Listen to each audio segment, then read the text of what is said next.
Hello and welcome to Game Over Vancouver. I'm your host today. I'm Sam. You can find me on Twitter at SamanthaCP_. And I am joined by one of my favorite recurring guests, Lachlan. You can find him at Lock in the Crease on Twitter. And make sure you go follow at SDPN Sports. If you're joining us, the Canucks lose 4-1 to the Philadelphia Flyers in their last game of 2023. Before we get started, make sure you go hit like on the stream, share it, subscribe. It was not a pretty game. What did you think of the Canucks' effort tonight, Lachlan? I mean, honestly, Sam, neither team's effort was particularly great tonight. It really was just a matter of 5 minutes turned that entire game. First of all, it's great to be back with you on an episode of I doing can't this believe again. I think this is our first show together this season, which seems Yeah. crazy. And I think we did like 5 of them last year Yeah. or something like that, a crazy amount. And in a way, it's kind of funny that the game that we come back to doing an episode together on is one that feels a lot like games we had to cover last year. So when I invited you to join the other day, I was like, great, the Canucks are 23-9-1 or whatever they were at the time. And they look great. And Lachlan and I deserve to talk about the Canucks as a great team. And then this game started, and I was like, Lachlan and I are going to repeat pretty much every show we did last year. Basically, I mean, we can have more fun this time around for sure, because we can look at this as kind of the blip on the 9 games that they did get points in. Yeah. We can have a little bit more fun than I think any of the last few For games sure. that we've done, but it is just so disappointing that right as we're finally gonna get back into maybe talking about some fun hockey, they lay this kind of an egg. Yeah. If you're joining us, the Canucks lose 4-1 to the Flyers tonight. It was, I think, fair to characterize it as an uneventful and pretty boring game until the last 5 minutes of the second period, when the Canucks had a very last season style Canucks collapse. The Flyers scored 3 goals in 2 minutes and 6 seconds, including the first goal, which was a power play goal from the worst power play in the league. And then, there was a bit of hope going into the third period. Teddy Bluger scores with 25 seconds into the third. I think that was he's on a 7-game point streak. And we'll get He is back. the Canucks offense. Yeah, we'll get back to that third line. But what were your thoughts at the end of the first period? I mean, my one thought at the end of the first period is Casey DeSmith is playing the kind of hockey that steals you games. And normally that's a role reserved for Thatcher Demko, but the Canucks have had a very hard time finding backup goaltenders who can play that role. But DeSmith's done it time over time this season. He was lights out in that period, gave the Canucks a fighting chance in a game that they did not look good in to start. They had a very cold start. And then, I think with everybody kind of just, it fell apart at the end. But even then, I would still give DeSmith a pretty good rating overall. Because, I mean, if you look at the goals that actually did go in, one of them was first one was a seeing eye puck through 5 different players, not much he could do. The other one was a breakdown defensively, a 2-on-1 that no defenseman had, who Sean Walker covered. And then the Zadorov play that led to Joel Farabee's goal. I think maybe you can chalk up the Garnet Hathaway one to a bit of a bad rebound. But aside from that, the rest of those goals were, the players in front of him making mistakes as opposed to him letting in something bad or a soft goal. Yeah, I agree with that. And I think that's been pretty consistent for DeSmith this season so far.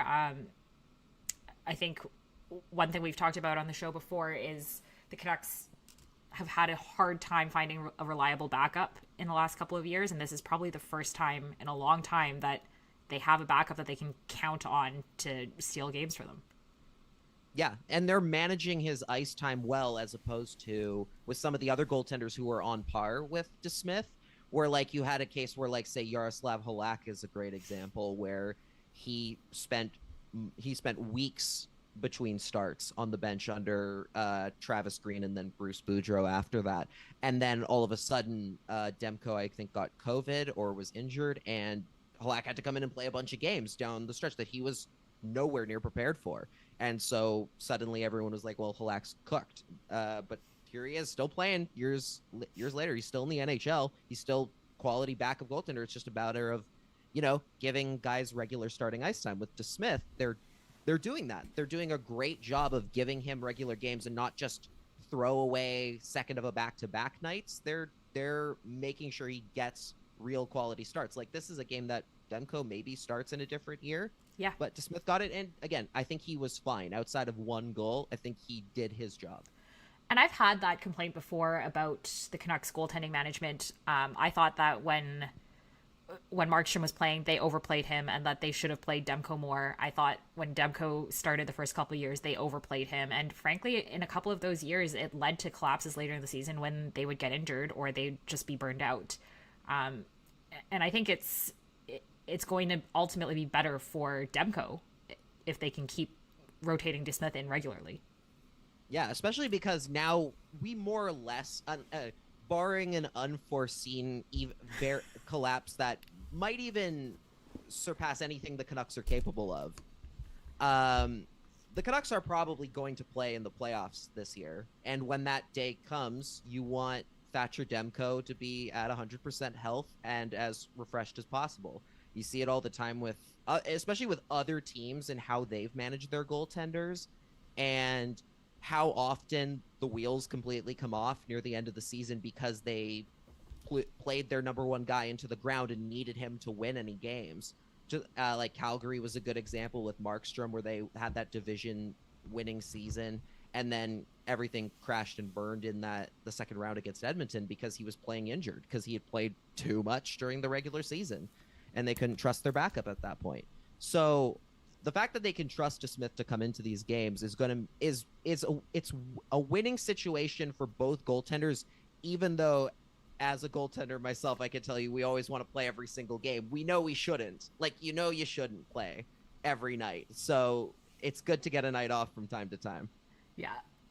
Totally devil in the chat says I was in shock that Thatcher Demko is not in net tonight, to be honest. I think probably quite a few people were. If you're joining us, the Canucks lose 4-1 to the Flyers. Let's get into that second period. Totally uneventful second period. I thought maybe they were slightly better than they were in the first until the last 5 minutes. Did that breakdown catch you by surprise? Like, what did you think of that? I think the way it fell apart for them kind of caught me by surprise because, again, this isn't something the Canucks have really done this season. They haven't really had any sort of collapses like they did last year, where it was a routine for them, especially at the beginning of the year. The first goal was a case of, again, it's the league worst power play, sure, but again, that play was the setup they had, the Flyers put together there, where they float a puck in on net through a sea of bodies. That's a tough one. That's a tough break. It's off a bad penalty as well on Tyler Myers. A rare case of where Tyler Myers was a victim of circumstance, for sure. Just being tall. And that set them back. But then I think the best example of how things got away for them is that third goal, the Joel Farabee goal, where Nikita Zadorov tries to do way too much on that one play. And he wasn't the only guy who was kind of going, all right, I'm going to take matters into my own hands. But his was the one where the mistake ends up in the back of the net because of it. And that's where what separates really good teams from the guys who are kind of in the middle or just hovering below the real top tier contenders, is how do you manage those situations? How do you not let those get away from you completely? I think you can walk away from 2-0, no problem. If that Teddy Bluger goal, that's a one goal game. That's a totally winnable game for you. But as soon as that third goal goes in, that's the air out of the balloon. That's the entire night right there, is on that one play, because suddenly they were trying to force something through. Yeah, and I thought there was a little spark of hope, obviously, Bluger scoring so early in the third. And you have to give the Flyers credit. They just kept plugging away and, completely deflated the rink with that Garnet Hathaway goal. Yeah. The Flyers are one of those teams that I don't watch a lot of when they're not playing the Canucks, but apparently I need to be, because they're not leading their division, but they're close. Yeah, they're close. I think before tonight they were the only two teams in the league who hadn't had an outright loss in December. That's unreal. Yeah, that's just the two teams we all expected. Yeah. Absolutely.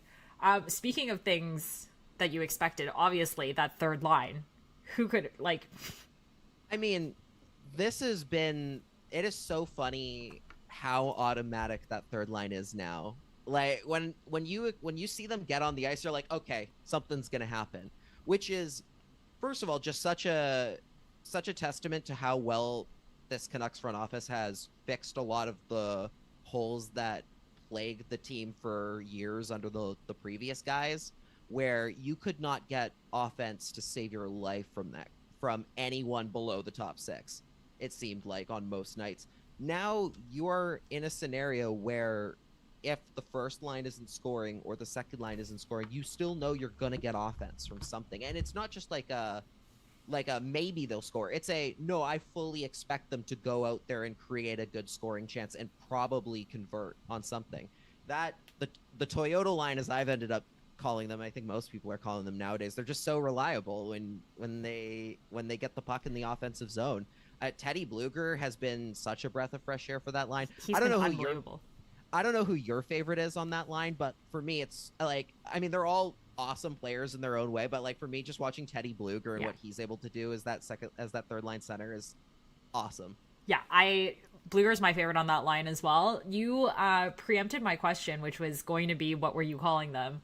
If you're in the chat, throw in your suggestions for what the name of that third line should be, because it deserves a name at this point.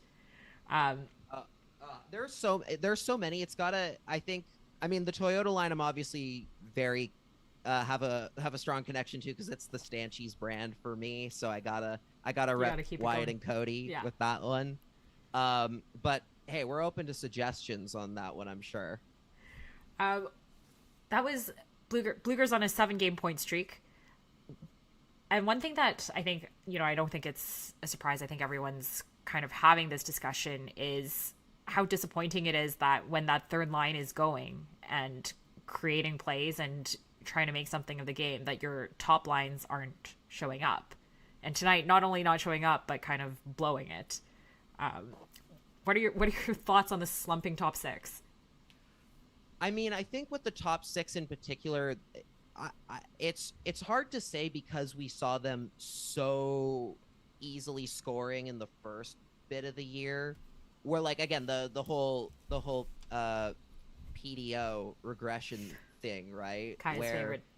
Yeah, I'm sure everyone is going to is very excited to talk about that in the comments. I'm sure everyone will have a very a very nice conversation about it. But yeah, you're kind of seeing that dip now, where teams are not taking they're not taking the Canucks nearly as lightly as they might have early on in the season. They're well aware of how good those guys are, to the point where now, okay, it is going to be a matter of, can your middle guys, can your depth players step up? And for a while, they were getting that from everybody, where everybody was kind of putting pucks in the net. But now we're kind of seeing the cracks a little get a little bigger. But it's not make or break for them. I think with players as talented as Petey and Hughes and Besser and Miller, I think all of those guys it's a case of they will come back to form. They will. So I'm not worried, as long as you're getting contributions from everyone else. And tonight is the outlier game, as it has been for the last little while. We don't need to hit the panic button yet. Feels strange to say that about this team. Yeah. Really, again, we're having fun here, guys.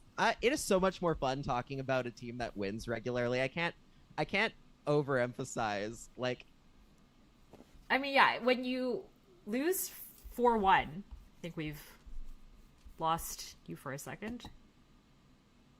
Cool. I don't know what just happened to my Zoom there for a sec.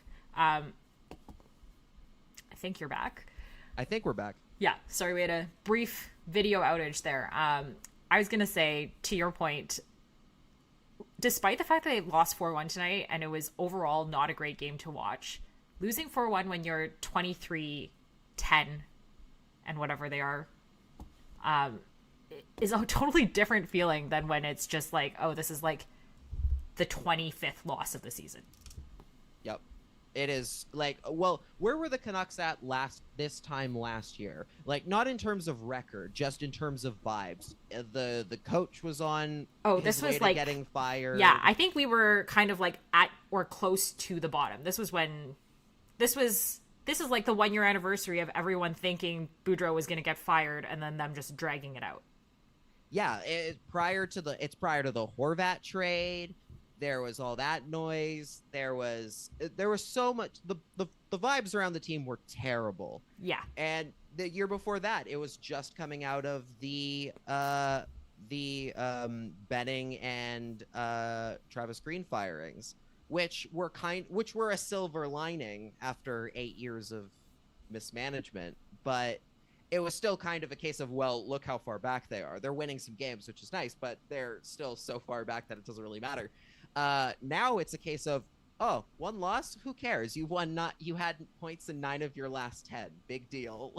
Yeah, it's so much better. It's a way different vibe. If you're joining us, the Canucks lose 4-1 to the Flyers tonight. I think that's their first outright loss this month. Last game of 2023. If you are in the stream and I see the chat going off, make sure you hit like on the stream. I want to talk briefly about a 2023 Canucks recap. I know we just dipped briefly into what was happening this time last year. If you're in the chat, tell us your overall views of the Canucks 2023. So the Canucks started 2023 kind of, I think, as low as a team could be, right? Like January was like all the furor. People were furious about how they were treating Bruce Boudreau. They were absolutely terrible. They end up firing him. They trade Horvat. Was that February, March? Can't even remember. I think something like that, because it was right before the All-Star game. Yeah. And so Horvat got into the All-Star game as a Canuck, but then had to switch into an Islanders jersey. They traded him while we were in the middle of filming an episode of Zone Time, RIP. And then, the rest of the season, they kind of start taking off under Tocchet. And then this season, I think they've been a completely different team. Like, if you told me at the end of January even, 2023, 12 months ago, if you told me that the Canucks were going to be, close to the top of the league with a record they have now, I would have laughed. Yeah, same. Like, I thought there was no chance. I thought there was absolutely no chance. And yet, and in a way, it still doesn't totally feel real that they are where they are, but it is. Like, they're absolutely winning games off of merit, not just, like, there is a little bit of luck to it here and there with PDO and everything, but you have to create your own luck. You can't that doesn't just come up naturally. You have to actually be creating scoring chances that are dangerous and being able to convert off of them. So a lot of hockey is luck, yes, but it's creating that luck for yourself. And the Canucks have been winning games this year because of that, as opposed to in previous years where they were creating their own bad luck a lot of the time. And I mean, in January things were at their lowest. It felt like there was no end in sight. Is the worst part about it, because they'd already fired the GM, they'd already fired the coach. It's like, well, you can't do all that again. That's not going to fix anything. So what do you do now? And now hey, look at they've done the thing. They have gotten much better. They improved in every avenue that they needed to, and they're still not perfect, but they're clearly fundamentally far and away better than last year's team. For a team kind of over a span of 12 months, we're talking January 2023 to today, their last game of 2023. To me, it's night and day. Who would you give the most credit to over the last 12 months for this turnaround? Is it Rick Tocchet? Is it Patrick Allvin? Or is it Quinn Hughes, who had his 250th assist tonight? Ooh, out of those three, I think I have to give a lot of...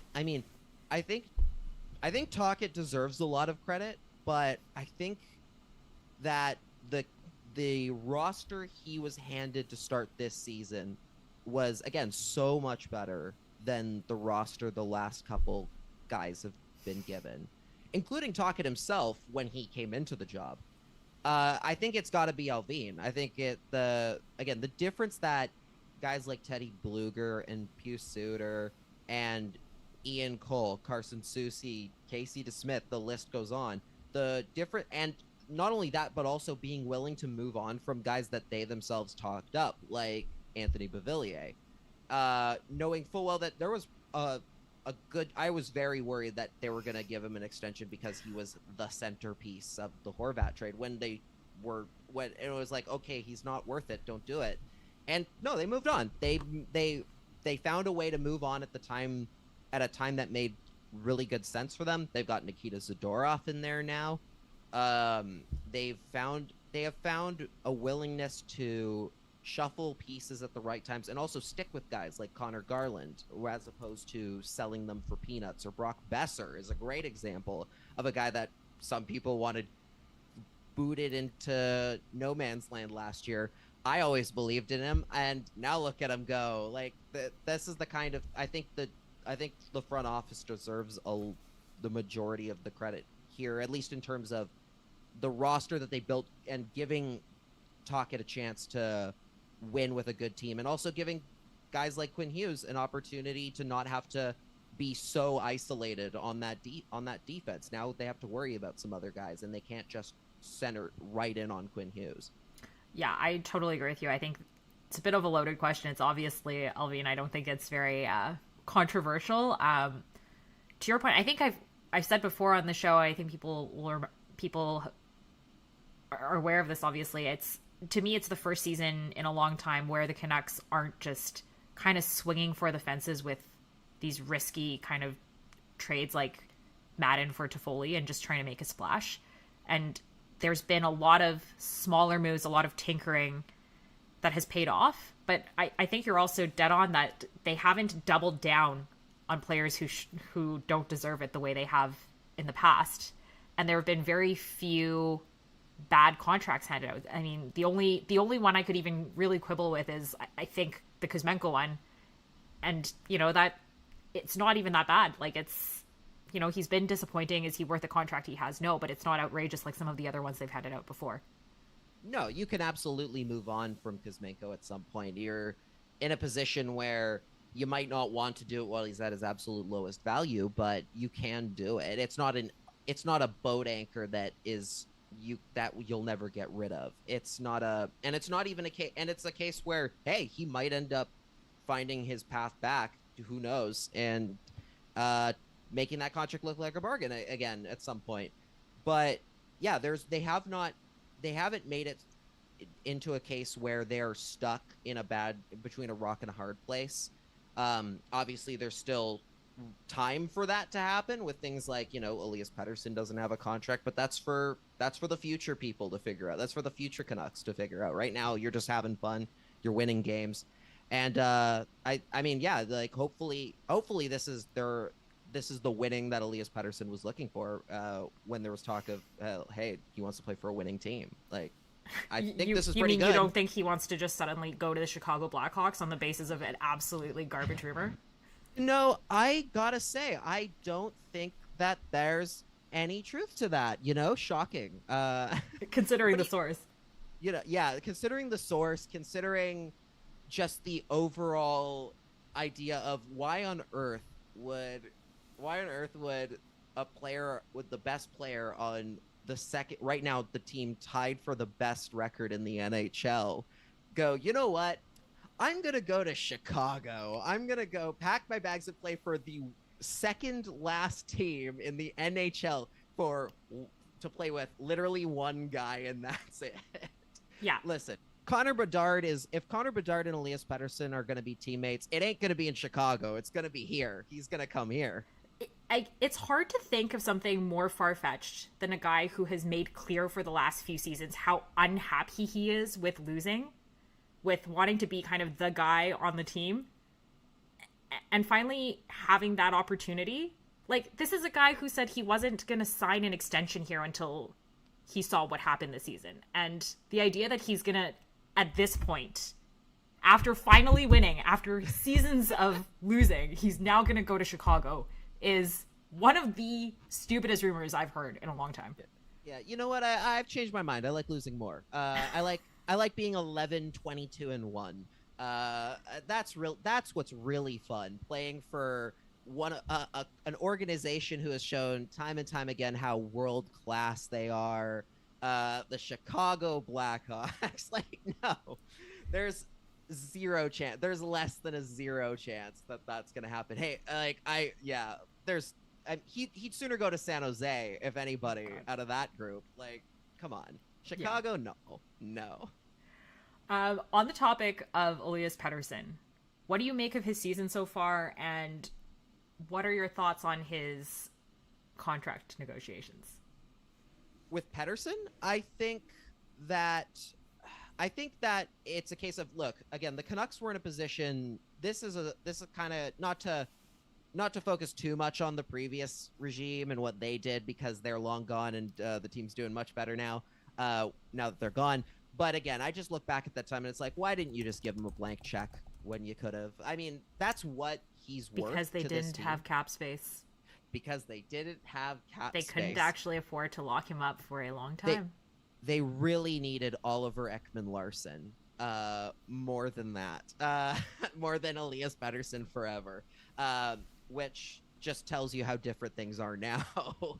I think if the Canucks are doing this properly, it is a case of just going to them and going to Pettersson's camp and saying, listen, we'll give you what you want, whatever you want here. Whatever Petey wants to stay here is fine by me. There is almost no chance that it really would be an overpayment to give him max amount. He's that good. Right now, it's a case of, with him, it seems pretty clear to me that he's playing injured, or that he's playing through some sort of ailment. And I think that's part of why he hasn't been nearly as effective as he was at the beginning of the year, as opposed to, say, with guys like Besser and Miller, where I think it's more of a case of teams are just focusing on them more, and so they're not getting the same scoring opportunities that they might have early on. And even those guys, it's a case of, well, they're still scoring. They're still putting the puck in the net to more or less the same degree. Tonight was a bit of an outlier, but they're still finding ways to be effective.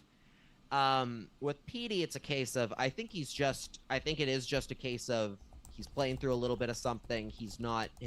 The puck luck isn't going for him, of all people. The puck luck isn't landing. Yeah. But again, he's such a good player that that's gonna turn around. It's gonna go the other way at some point for him. I agree with that. You're in the chat with us. The Canucks lose 4-1 to the Flyers tonight. Last game of 2023 is a loss. We're gonna do a New Year's resolution bit now, but also make sure you throw any questions you have in the chat. We'll do the presser at the end like we have been. It is December the 28th. The Canucks have 3 players in the top 10 of scoring. We've got JT Miller, Quinn Hughes, and Elias Pettersson all in the top 10. Quinn Hughes is actually leading defenseman in the league with 45 points. That's 4 ahead of Cale Makar.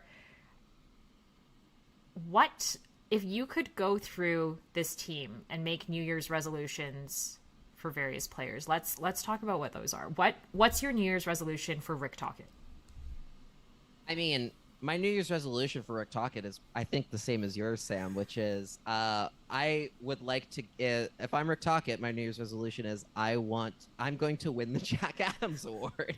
I think that's a pretty fair assessment of how things have gone for him this year. I mean, I don't know what other coach in the NHL has made that kind of an impact on the team in the same way. Now, sometimes the Jack Adams Award does turn into the my goaltending got really hot award, which is definitely happened, but I don't think that's necessarily the full story here. Like, as much as the Canucks are getting fantastic goaltending from Demko and DeSmith, I think Demko is almost always that good, and he's always in that conversation, so it's nothing new. So for I think that's clearly the case for Rick Tocchet. I think you could make maybe an argument that who I don't know who's the Rangers coach right now. Is it still Gallant, or did they replace him? I honestly can't remember. I have to Google. Is it Peter Laviolette? Is he the coach for the Rangers right now? I genuinely don't remember. This feels like Russian roulette. Like, just name any possible coach. Name a coach who you remember. It's Laviolette. Oh, and we lose Lachlan again. Are you back? While we're reconnecting, we're back again. There we go. My New Year's resolution is to have no tech issues. You're correct. It is Peter Laviolette. Oh, hell yeah. Is it? I can't even keep track, honestly. I think it is because he's not the Capitals coach anymore. Yeah. June. Yeah. So you could maybe make an argument for him, but even then, the Rangers, I think, won their division last year, or at least in that convo last year. So it's not a huge difference for them. They've always been kind of up there. The Canucks, this is... I think this is possibly the most shocking turnaround of the season. Except maybe their opponents tonight, the Flyers. Maybe. The Flyers are up there, too. The Flyers for sure are in that as well. You could maybe make an argument for LA as well, being as good as they have, but they're, again, a regular playoff team. So that's hard to judge. The Coyotes, maybe, as well, for how good they've been. Middle of the pack still, though. I don't think anyone touches Rick. I would, in a way, if the Canucks hold on, if the Canucks can keep up this pace, I wouldn't be surprised if he won unanimously. Yeah. How much credit do you give to Adam Foote being added to the coaching staff? I think in the same way that Sergei Gonchar has been a big impact for them as well, and like Adam Foote, both of them. I think it's a case of, your head coach sets the tempo set, and those guys are going to be obviously key to executing on that message as well.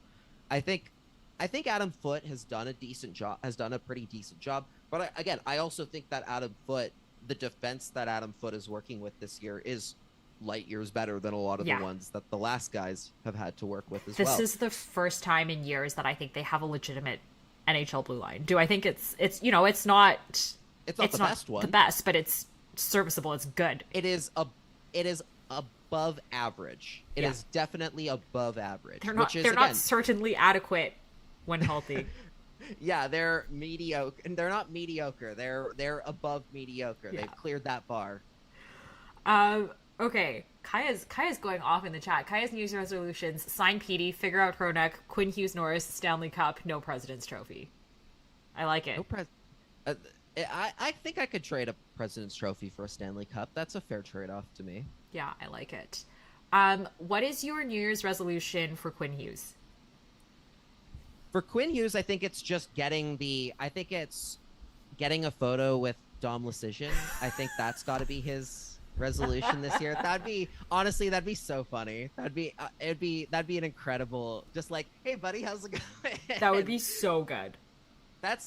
Again, I gave Bo Horvat so much credit for being a Canuck captain who understood the market and understood how to handle like memes and trolls and that kind of stuff. If Quinn Hughes were to go out of his way to be like, hey Dom, I would love a picture with you, and like wearing like a shirt that says like 3B on it or something, that would break hockey Twitter. That would completely. Yeah. Like, you gotta do it. He's gotta do it. He's gotta do it. You know what? You gotta get on Chris Faber to make this happen. I feel like that's what Chris Faber is definitely the guy who could pull that off. I think for sure. I just gotta, I don't know how many strings he's got to pull to get that done, but if anyone could do it, it's him. He could do it. As I said earlier, Hughes is leading the league in points for defensemen.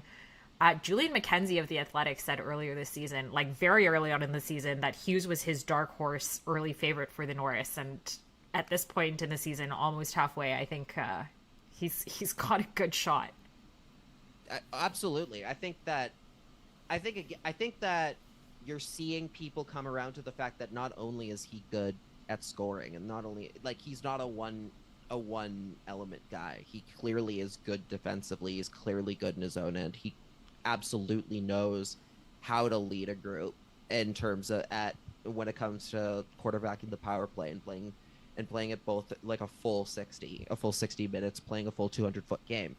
And that was the knock against him by people who haven't necessarily watched a lot of Quinn Hughes over the last few years. They like, you hear people talk about how I don't know how much better he's gotten. It's like, well, you clearly haven't been paying attention. Man, those quotes in that ranking were just atrocious. Like, especially embarrassing as of today's date. Yeah, mind-blowing. Like, the fact that if your scout is saying about Quinn Hughes, it doesn't matter what team you're on. Like, I think, like, a lot of people focused on who wrote that article. I definitely focused on who they were getting those quotes from, because if your scout is saying, I don't know how much better Quinn Hughes has gotten, you need a new scout. Yeah. Like, you need better scouts than that. This is a player who arguably should have been higher in the Norris conversation last year, but wasn't because he wasn't Erik Karlsson scoring 100 points, but also because he wasn't on a playoff team. So it's seriously just a case of him finally getting the respect he deserves from, especially like people watching on the East Coast and not just out here where people already knew what kind of a talent he was. Yeah, I had a debate earlier in the season with someone about whether or not scouts actually, in fact, just didn't watch the Canucks play. And there were people who were like, it's their literal job. I'm like, yeah, I don't care. There's no way. Either you're either incompetent. Like, I actually think it's better if you say, yeah, they sucked, I just didn't watch them. Yeah, that's because then it would be like, well, of course you didn't. They weren't good. Yeah. Like, that's at least a fair enough. That's at least admitting that you didn't watch them and not partaking is better than trying to pretend you did. Like, yeah. There's no chance that you watched the majority of Quinn Hughes' games last season if your takeaway was, I don't think he's gotten any better than when he started. It's like, it means you haven't, not only that, you haven't watched Quinn Hughes since year one, basically. And you're just like, I'm going to take a guess. Let's spin the wheel of traits I could give a player and see how that goes. Okay. New Year's resolution for Brock Boeser. I mean, Brock Boeser's already pretty much gotten his New Year's resolution, or is close to it at this point. It was 30 goals. Like, he basically is the only player here that gave us a direct New Year's resolution. I guess Quinn Hughes did too. I think Quinn Hughes say he wanted to score 20 this year? Or was that just everybody predicting that? I forget if either way. With Boeser, he has long said he wants to crack 30 goals. And he is at 23? 24. So, I mean, again, knock on wood, it's already in the bag for him. He's already more or less gotten there. They've played 36 games. They're not even fully halfway through. Yeah. My hot take going into the next half of the season is, I think that, and I don't even know if this really counts as a hot take at this point, if he, barring injury, I think Brock Boeser is going to be the first player in Canucks history of non-Russian lineage to crack 50 goals. I think he's going to do it. You think he's going to do it this season?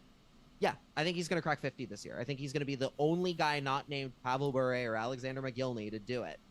I love it. Honestly, that would be incredible. You are the first. So I have asked every person I've had on this season, how many goals do you think Boeser will score by the end of the season? You are the first person to say over 50, and I love it. Yeah, why not? Why not now? Why not him? Why not now? He's already nearly at 30. I mean, hey, he was on pace for a while for over 60, which is Pavel Bure, beating Pavel Bure territory. So, I mean, hey, like, I think he's got 26 more goals in him, potentially, if things go well. He's scoring at a .67 percentage rate. Yeah, he's looking great. And you know what? Keep in mind, like, only out of he's all on those pace goals, for 55 goals. Why not him? Why not now? It's time. It's time for Brock I agree. Boeser. That should be his New Year's resolution. He's going to score 50. He's going to win, as I'm calling it, the Brocket Richard. This is his year. That's good. I like it. Okay. Yeah. One more resolution for the night. New Year's resolution for Andrei Kuzmenko. That's got to. Oh man, I mean, the New Year's resolution for him might just be to really just get on Rick Tocchet's good side. I don't know what that's gonna take for him, aside from playing well defensively. Maybe it's I don't know if Rick Tocchet has dogs that he could pet sit from time to time. That might help. I don't know what it is for him. He's really just he's in such a tough spot because the kind of game that he plays fit very well when they were being coached by a guy like, say, Bruce Boudreau, but now Yeah. that they're playing a more shut down, a more defensive minded structured game, clearly his style doesn't mesh nearly as well. And to be fair, I think a lot of us kind of saw a fall off from last year coming. I didn't see this kind of fall off for him coming, but you kind of knew that he wasn't going to score nearly as many goals as he did last year. I felt like I knew that coming in, that was going to be that it was going to kind of take a dip, not go off a cliff like this though. Yeah.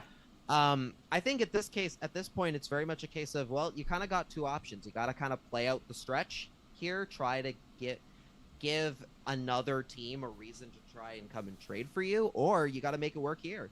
I think Kuzmenko, if he is willing to make the sacrifices he can, or is at least willing to alter his game a little bit, he's capable of getting there and getting back into the coach's good side. But he's got to want to do that. He's got to be willing to make those strides and make sure that he's not sacrificing defensive play for scoring. I don't know if you're in a different camp though.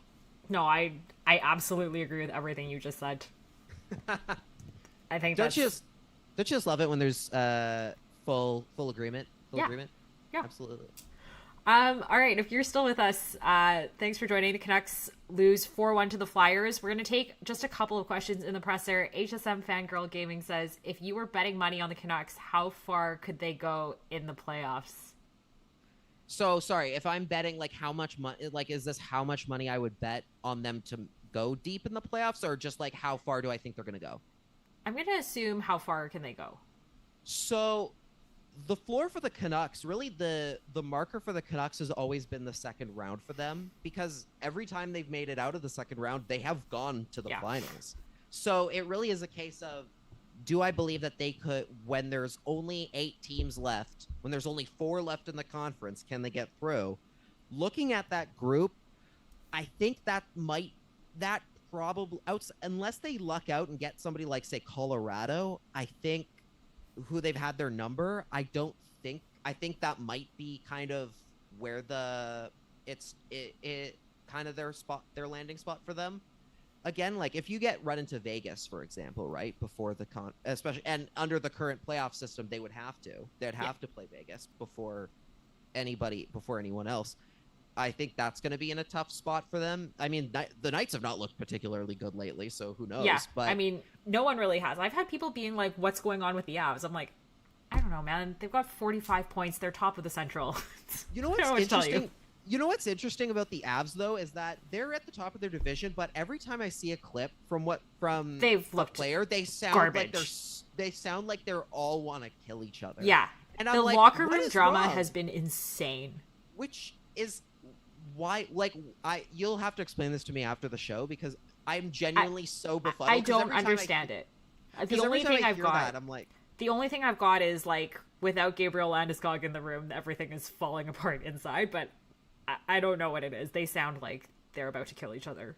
And they're first place in their They're 21-11-3. Like, I genuinely don't know what the drama is. They're you're winning. You should not, whatever this is dumb. You are you're stupid for having issues here. It's bizarre. Who cares? Like, you're winning. I mean, I think outside of Vegas, who's obviously given the Canucks huge fits over the years, there's not a lot of teams in that group that have really given the Canucks a particularly hard time of late. Winnipeg maybe, but even then, that's assuming Winnipeg could make it into round 2 themselves. So I think they're really in a pretty good spot to, at least, I think, as long as until they run into Vegas, I think they're okay. I think they make it to the third round, which is like possibly the most optimistic thing I have said about the Canucks in a decade. I was gonna say that's incredible. That you're calling. It's in a way it is interesting because you're saying that they would end, that this would be where their streak of always winning in the conference final ends, but making the conference final at all compared to where they've been the last few years is insane. I mean, this time last year I was like, they should be tanking and they should be dead last, and now I'm like, they're gonna make the conference finals. Yeah, like where's Connor Bedard was supposed to be here, and now he's not for some reason. I'll take it. Yeah, we'll take it. I'll take the playoffs in general. They could. Yeah. I mean, I would like them to not get swept in the first round of the playoffs, but even if they lost in the first round, I'd be like, hey, you made it. That's better than I thought you were gonna get to this year. I have expectations now. I think they will make it out of the first round. Yes, I believe that too. I think they would I wouldn't have said that earlier, but they've shown a shocking amount of resilience and fight back this season. They have shown that they could beat the middling teams and beat them convincingly. Yeah. Like, out of the group that is kind of in that mushy middle, like St. Louis, they've dismantled multiple times. Nashville has been barely a fly on their shoulder. I don't think we haven't seen Arizona yet, but like out of that group, there isn't one team that's really given them a ridiculously a hard time, or that they have shown that they're incapable of beating. Like, no one has them beat in that fashion except for literally Vegas. That's it. That's it for them. Any of the other teams are totally within their wheelhouse to beat. I love it. All right. No other questions in the chat. It's a quiet night. Thank you for joining us. It is December 28th. That was the Canucks' last game of 2023. They lose 4-1 to the Flyers.